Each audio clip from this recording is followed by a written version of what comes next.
Hello and welcome to another unboxing video. In this one, this is for the rear lights we do for a Peugeot 206cc. This is a chrome Lexus style set. So we'll open these up and have a closer look.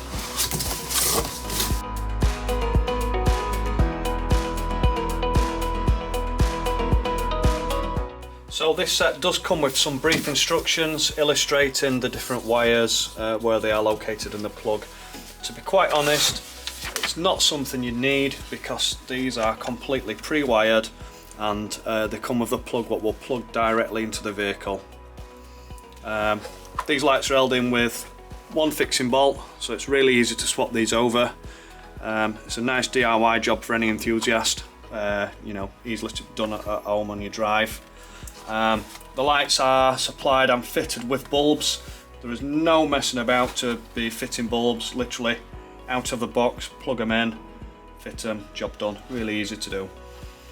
These lights are fully E-marked, they are road legal and they're also MOT compliant, and these do have quite a nice finish and a decent build quality to them as well.